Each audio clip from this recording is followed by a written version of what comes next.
एक सेकंड के लिए सोचो, क्लास 11th कब था और क्या आपने ये फील किया कि सिलेबस बहुत ज्यादा था, कुछ समझ नहीं आया और मार्क्स देखने पर दिल बैठ गया। अब क्लास 12th की बारी है और डर लग रहा है कि अब क्या होगा।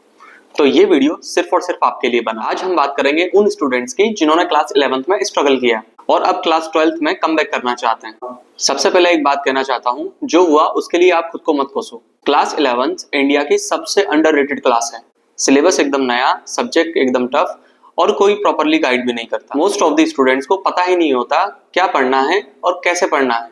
आप अकेले नहीं हैं जिसे क्लास 11th में मुश्किलें आई। बहुत सारे लोग जो आज सक्सेसफुल हैं उन्हें भी क्लास 11th में बहुत मुश्किलें आई थी। जो मैटर करता है वो यह है कि आप अभी यहाँ हो और आप चेंज करना चाहते हैं, यही काफी है शुरुआत के लिए। मैं आपको सच बोलूंगा, क्लास 12th मुश्किल होगी क्योंकि बोर्ड का एग्जाम और सिलेबस बहुत ब्रॉड है। लेकिन ये भी सच है, क्लास 12th प्रिडिक्टेबल है। सिलेबस फिक्स है, पैटर्न फिक्स है, एनसीईआरटी फिक्स है। अगर स्ट्रेटेजी से चलोगे तो 90% तक इजीली स्कोर कर सकते हो। स्केर्ड होने की जरूरत नहीं है, प्रिपेयर होने की जरूरत है। पहला और सबसे इंपॉर्टेंट टिप, क्लास 11th के गैप्स को पहचानो और उन्हें फिल करो। क्लास 12th की फिजिक्स में न्यूटन के लॉज आते हैं जो कि क्लास 11th का पार्ट है, और मैथ्स में इंटीग्रेशन आते हैं जो कि क्लास 11th का फंक्शन, उसका बेसिक है। अगर फाउंडेशन ही वीक है तो क्लास 12th मुश्किल होने वाली। एक काम करो, अभी अपने वीक टॉपिक्स को पहचानो और लिस्ट बनाओ और 20 से 30 मिनट सिर्फ उन टॉपिक्स को दो और उनके क्वेश्चन प्रैक्टिस करो। बाकी टाइम क्लास 12th को दो। ये है डुअल अप्रोच। क्लास 11th के गैप प्लस 12th का सिलेबस बहुत पावरफुल और कंप्लीटली डुएबल भी है। टिप नंबर 2, एक रियलिस्टिक शेड्यूल बनाओ। परफेक्ट नहीं, रियलिस्टिक। बहुत सारे स्टूडेंट एक टफ टाइम टेबल बनाते हैं, जैसे सुबह 4 बजे जगना, दिन भर 10 घंटे पढ़ना, 2 4 आवर फोकस्ड स्टडी करना। Because quality matters, quantity does not matter. एक टेक्निक है प्रोमोडोरो। 25 मिनट फुल फोकस्ड होकर पढ़ो, मोबाइल साइड में रखो और फिर 5 मिनट का ब्रेक लो। यह एक प्रोमोडोरो है। 4 बार इसको रिपीट करो और उसके बाद 40 मिनट का लॉन्ग ब्रेक। एक सिंपल पेपर पर अपना वीकली प्लान बनाओ, उसके बाद 6 डेज फॉलो करो। टिप नंबर 3, एनसीईआरटी सबसे पहले, बाकी सब बाद में। बोर्ड एग्जामिनेशन में 80 से 85% क्वेश्चंस सीधे एनसीईआरटी से आते हैं।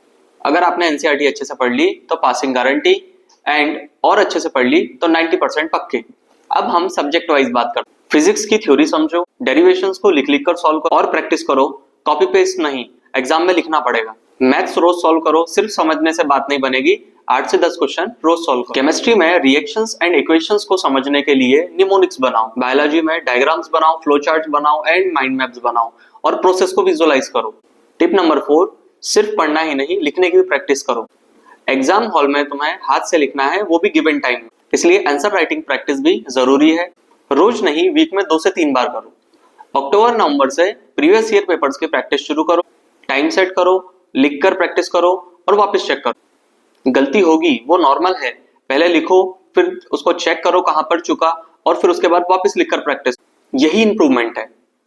जो स्टूडेंट प्रैक्टिस पेपर सॉल्व करते हैं वो स्टूडेंट एग्जाम के फॉर्मेट से नहीं डरते, जिसका पता होना भी हमें बहुत जरूरी है।